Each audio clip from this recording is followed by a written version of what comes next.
إجابة السؤال الخامس بيقول F1 بارلل مع F2 بارلل مع F3 بارلل مع F4 4 forces parallel F3 equal F1 plus F2 being point of action of the resultant of F1 و F2 F4 resultant of F1 and F3 وعايز يطلع مين من الإجابات اللي جاية دي صح.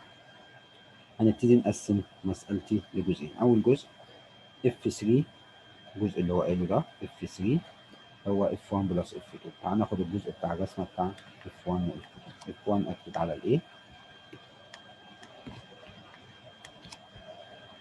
A، F2 أكتب على ال C، و F3 أكتب على ال B. المفروض كده F3 مادام هي الريزلتنت تبقى عبارة عن F1 بلس F2. هو اللي قايل العلاقة دي. بالتالي المفروض إن الفورس في الديستانس إيكوال الفورس في الديستانس، يعني F1 في المسافة AB اللي هو مسميها X تكون إيكوال F2 في المسافة BC اللي هو مسميها Y. يعني أنا عندي علاقة بتقول إن F1 مضروب في X إيكوال F2 مضروبة في Y. ده الكلام اللي هو استفدناه من الجزئية دي. الجزئية التانية بيقول إن F4 هي الريزلتنت بتاع F1 و F3. يعني لو أنا رسمت رسمة تاني وخدنا F1 أركز على بوينت A، F3 أكس على بوينت B مسافة هنا X، و F4 أكس على بوينت D.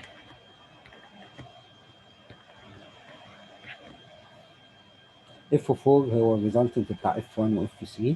F4 رايحة في اتجاه F3 فالمفروض F3 هي تبقى هي الكبيرة. معنى كده إن أنا أقدر أقول إن F4 عبارة عن F3 ماينس F1 عشان دول unlike force. تاني حاجة الفورس في الديستانس ايكوال الفورس في الديستانس، يعني لما هضرب F1 في الديستانس ما بينها وما بين الريزلتنت اللي هي المفروض X4 F4 فالمفروض هتبقى F1 في X بلس Y بلس Z ايكوال F3 في المسافة اللي هي تبقى Y بلس Z. ممكن نعوض عن F1 أو F3 من العلاقة الأولانية. أقدر أعوض عن F3 من العلاقة الأولانية اللي هي العلاقة دي ب F1 بلس F2 فبقت F1 في X بلس Y بلس Z ايكوال F3 اللي هي F1 بلس F2 في Y بلس Z.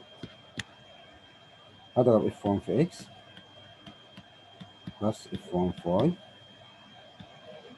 بلس F1 في Z equal F1 في Y بلس F1 في Z بلس F2 في Y بلس F2 في Z. بفك البراكتس عشان أشوف ممكن حاجات تتشال مع بعض ولا لأ. أولا أنا معايا F1X equal F2Y من العلاقة الأولانية.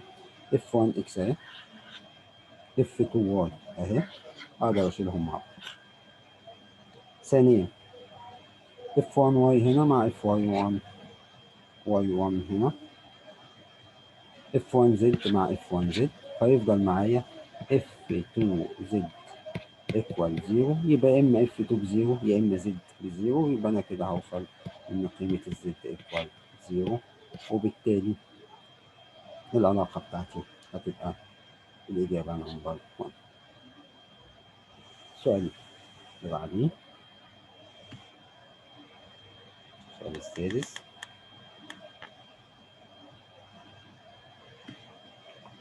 Force acted at a point 2 و 5 و 3 parallel to positive direction of y axis. الفورس ما دام بارلل مع الواي اكسس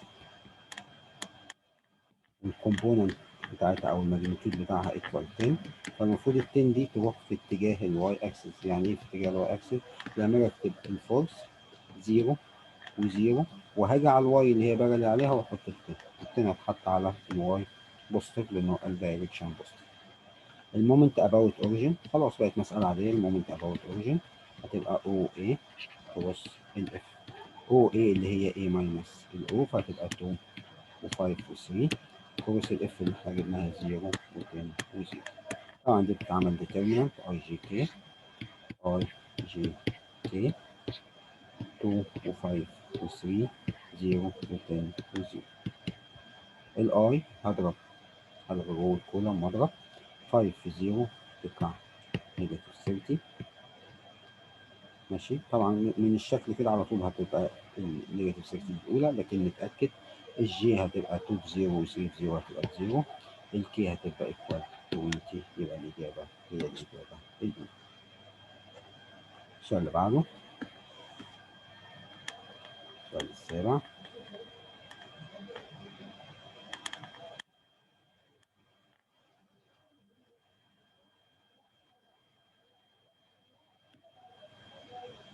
AB uniform rod of weight 30 hinged at point A with hing fixed in a vertical wall. Its NDB is connected by a light inelastic string and the other end of the string fixed at a point C in the same horizontal level of A.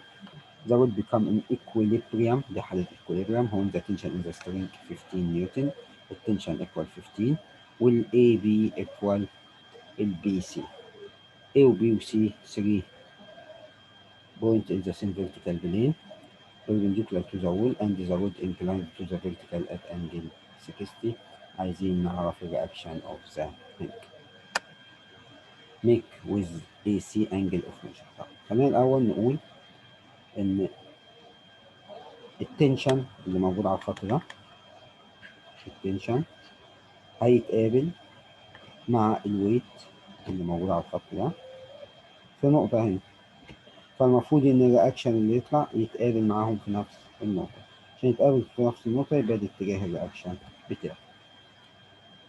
يبقى أول حاجة إن أنا حددت اتجاه الرياكشن، فلما أجي أعمل له ريزوليوشن هيطلع جزء في اتجاه الواي أكسس بهذا الشكل وجزء في اتجاه الإكس أكسس بهذا الشكل.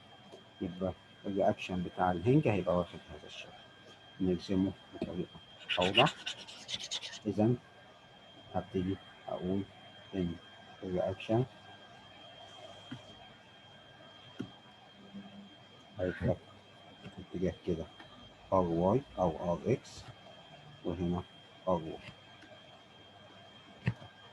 التنشن بتاع الخيط اللي هو ب 15، الأنجل دي 60 فالأنجل دي 30. هو كان بيقول لي إن ال AB equal ال BC فتبقى الأنجل دي 60 زيها، فتبقى الأنجل دي هنا تعتبر 120. التي هتتفك من عند البي هوريزونتال كده وفيرتيكال.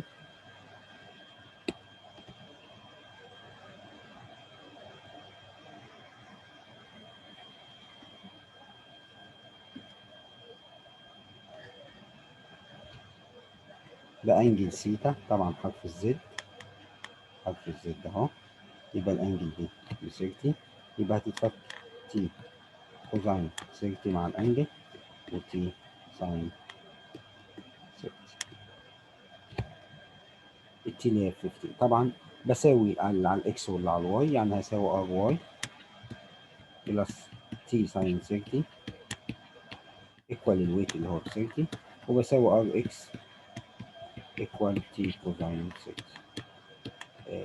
تي موجودة معايا، تي كان هو مديها لي ايكوال 15، فار واي بلس 15 ساين 30 اللي هي 7.5 ايكوال 30، فالار واي كده هتطلع 22.5. الار اكس ايكوال تي كوزين 30، كوزين 30 بروت 3 على 2 فبقت 15 في روت 3 على 2.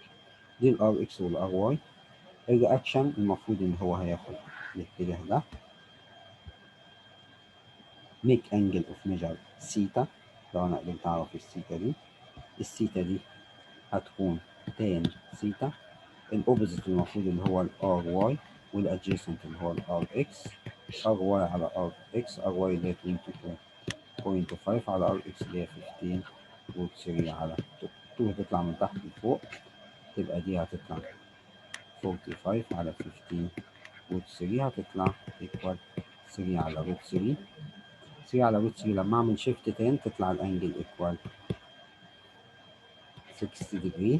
اذا الانجل اللي بره دي 60 degree. لو هو عايز الانجل اللي بيعملها مع الاي سي تبقى الانجل دي كلها، فالانجل دي المفروض هتطلع equal 120 degree. السؤال اللي بعده، السؤال الثاني.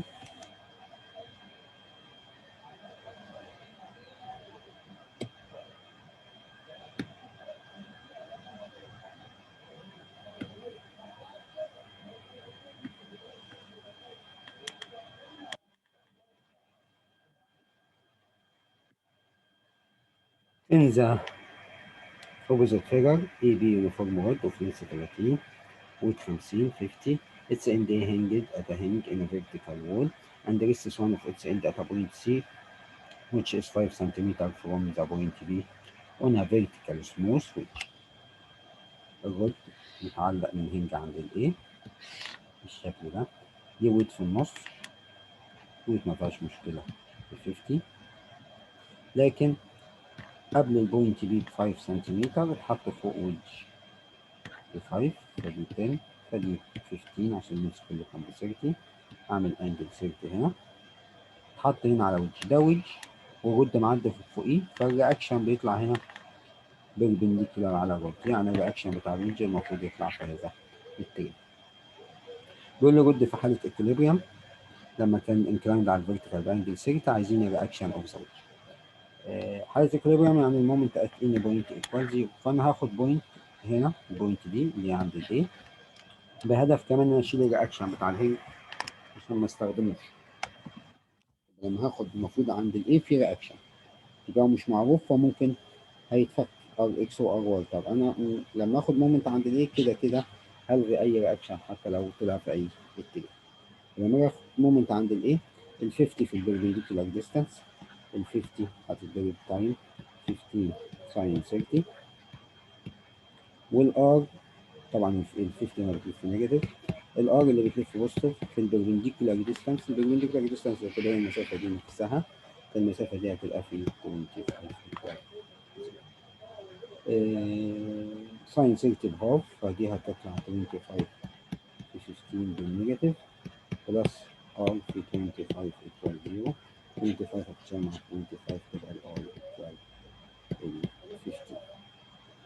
ده آخر سؤال في الاستاتيك، وكده يبقى جاوبنا ال8 أسئلة بتوع الاستاتيكس اللي جم في الامتحان التجريبي.